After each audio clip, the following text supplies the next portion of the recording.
Você já teve aquela sensação, talvez numa terça-feira cinzenta, olhando as notícias no celular, de que o mundo está girando ao contrário, sabe? Aquela impressão de que a perversidade virou a norma e que a gente está caminhando para um abismo e ninguém parece se importar? A famosa fadiga do apocalipse. Sim, eu sei exatamente do que você está falando. É como se estivéssemos assistindo a um filme de desastre em câmera lenta e o pior é que nós somos os figurantes. Mas, sabe, é engraçado você começar por aí, porque é justamente nesse ponto de escuridão total que a conversa sobre esperança deixa de ser clichê de cartão de Natal e vira uma questão de sobrevivência. Pois é, mas falar de esperança hoje em dia não soa meio ingênuo? Tipo, vai ficar tudo bem? Porque o cenário que a gente vê não é só de crise econômica ou política, né? Parece uma crise de alma, de caráter. Como é que a gente resgata a esperança quando a própria humanidade parece ter esquecido o que é ser humano? Essa é a pergunta de US$ 1 milhão.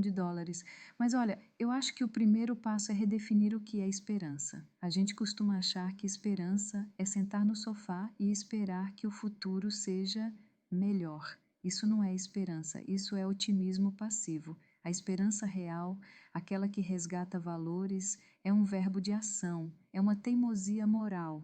É você olhar para essa perversidade que você mencionou e dizer: eu me recuso a participar disso. Teimosia moral. Gostei disso. Mas vamos aprofundar. O tema central aqui é o despertar da consciência. Isso soa muito místico para algumas pessoas. O que significa na prática despertar a consciência para sair desse ciclo de perversidade? É virar monge? É meditar no topo da montanha?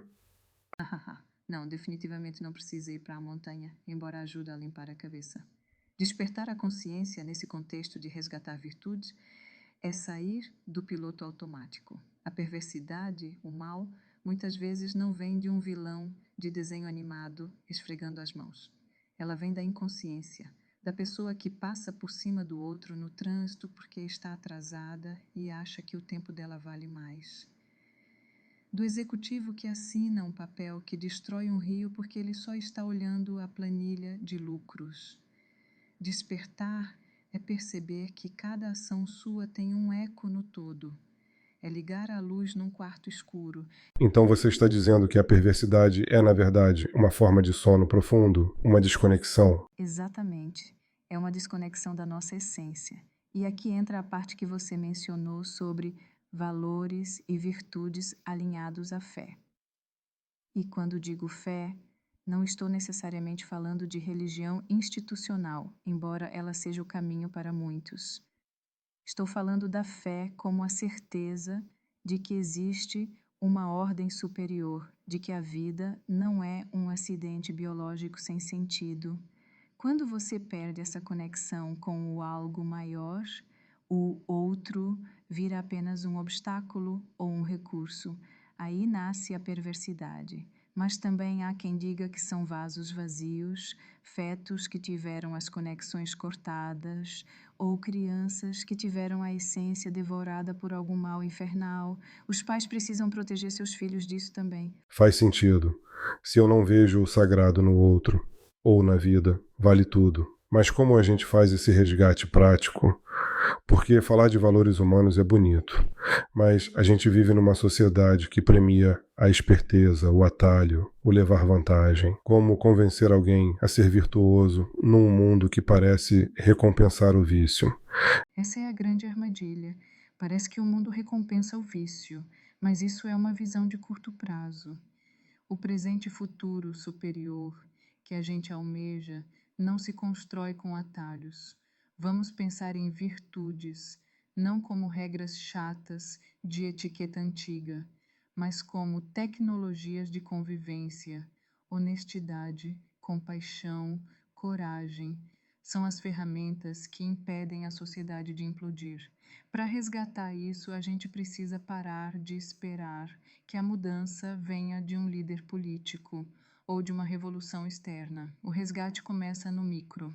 No micro, você diz nas pequenas interações. Sim, é o que eu chamo de micro-revoluções da consciência.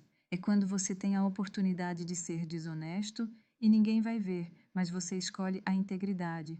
É quando você é atacado com ódio nas redes sociais e escolhe não responder na mesma moeda. Cada vez que alguém faz isso, ela está inserindo um código de ordem no meio do caos.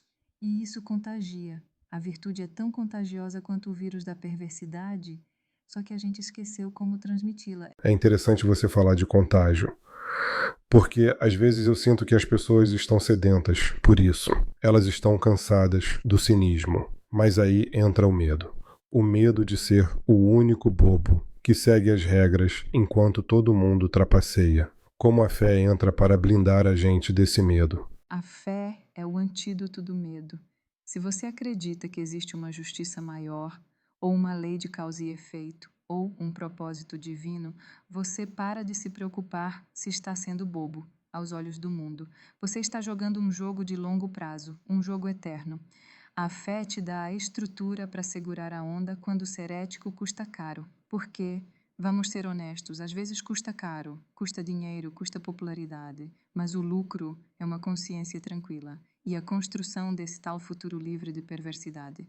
E esse futuro livre de perversidade, isso não é utópico demais? A gente olha para a história humana e é guerra atrás de guerra. Será que a gente tem capacidade biológica ou espiritual para consolidar esse patamar superior? Ou estamos condenados a repetir os mesmos erros?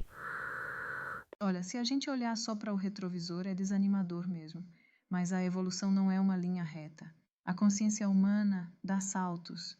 Pensa em coisas que eram aceitáveis há 200 anos e hoje são consideradas crimes hediondos. A escravidão, por exemplo. A gente evoluiu, sim. O problema é que a nossa tecnologia evoluiu mais rápido que a nossa moralidade. Agora temos poder de deuses, mas impulsos de primatas. O desafio agora é alinhar esses valores humanos, a compaixão, a verdade, a solidariedade, com a nossa capacidade de impacto. Não é utopia, é necessidade. Ou a gente evolui moralmente, ou a gente se extingue. Pesado, mas real. Então, para consolidar esse presente e futuro, a chave seria a educação, mas não a educação de matemática e português, uma educação do ser. Exatamente. Uma educação para a sensibilidade. A gente ensina as crianças a serem competitivas, a passarem no vestibular, a ganharem dinheiro. Mas onde estão as aulas de como lidar com a frustração sem agredir o outro? Ou como enxergar a dor do próximo? Resgatar a esperança passa por validar a bondade como uma forma de inteligência. Hoje a gente acha que quem é bonzinho é fraco. Precisamos mudar essa narrativa. O ser humano virtuoso, consciente, é forte. Ele é um guerreiro da paz. É preciso muita força para não ser perverso quando o mundo te convida a ser. Nossa, isso mudou minha perspectiva. A bondade como uma forma de inteligência. Isso é poderoso. Porque o mal é, no fundo, estúpido, né? Ele destrói o próprio ambiente onde vive. Perfeito. O mal é autodestrutivo. A perversidade é um câncer. Ela mata o hospedeiro. A virtude é sustentável. Se a gente quer um planeta sustentável, não adianta só reciclar lixo, tem que reciclar a alma. Tem que limpar o lixo mental e emocional. E isso nos leva de volta à sua pergunta inicial sobre como despertar as pessoas. A gente não desperta ninguém gritando no ouvido delas. A gente desperta sendo nós mesmos pessoas acordadas. O exemplo arrasta, né? O exemplo não é a melhor forma de ensinar, é a única. Se você quer um mundo com mais fé e menos medo, seja você a pessoa que confia. Se quer um mundo com menos perversidade, seja radicalmente gentil. É difícil? É. Mas é o único caminho que consolida algo real. A gente fica esperando um salvador, mas o resgate da humanidade é uma tarefa coletiva, feita de bilhões de pequenas escolhas individuais. E sobre esse alinhamento com a fé, você acha que a ciência e a espiritualidade estão finalmente começando a conversar? Porque para construir esse futuro, parece que precisamos dos dois lados do cérebro funcionando. Com certeza, a física quântica, a neurociência, a psicologia, tudo está começando a apontar para o fato de que somos todos interconectados. O que as tradições espirituais dizem há milênios, somos um. A ciência está começando a provar matematicamente. Isso é esperança, porque quando você entende, racionalmente e espiritualmente, que ferir o outro é ferir a si mesmo, a perversidade deixa de ser uma opção lógica. A consciência desperta para a unidade, e aí, meu amigo, o jogo muda. E como que a gente lida com os dias ruins? Porque é muito bonito falar isso aqui no podcast, mas amanhã o ouvinte vai pegar um trânsito horrível, o chefe vai ser grosso, ou ele vai ver uma injustiça terrível na TV. Como manter a chama acesa? Disciplina. A esperança e a consciência exigem manutenção diária. É como tomar banho. Você não toma um banho hoje e fica limpo para o resto da vida. Você tem que se lavar da negatividade do mundo todos os dias. Pode ser através da oração, da meditação, da leitura de algo elevado ou simplesmente parando 5 minutos para respirar e lembrar quem você é. Se você não fizer essa higiene espiritual, a sujeira do mundo gruda e você volta a dormir. O despertar é um exercício diário de lembrar. Lembrar que somos mais do que essa confusão toda. A gente esquece muito rápido. Somos seres de memória curta. Então, para a gente começar a amarrar essa conversa, né, que foi profunda, se a gente conseguir fazer esse trabalho de formiguinha, de despertar individual, o que você visualiza para esse presente e futuro? Como seria esse planeta livre de perversidade? Eu visualizo um mundo onde a confiança é a moeda principal. Imagine sair na rua e não ter medo. Imagine fazer negócios sabendo que a palavra do outro vale mais que um contrato. Imagine uma tecnologia usada para curar e não para vigiar ou matar. Não seria um mundo sem problemas. A dor faz parte da vida, mas seria um mundo sem sofrimento desnecessário, sem crueldade. Seria um planeta onde a inteligência está a serviço do amor. E eu acredito, sinceramente, que isso já está acontecendo. Está nascendo nas bordas, nos grupos pequenos, nas conversas como esta. O velho mundo está fazendo muito barulho enquanto cai, mas o novo mundo está nascendo em silêncio. O novo mundo está nascendo em silêncio. Que imagem bonita. Dá até um alívio no peito ouvir isso. É como se a gente estivesse no meio de uma obra. Tem poeira, barulho, parece uma bagunça, mas a fundação está sendo feita. Exatamente. E nós somos os pedreiros dessa fundação. Cada ato de virtude é um tijolo.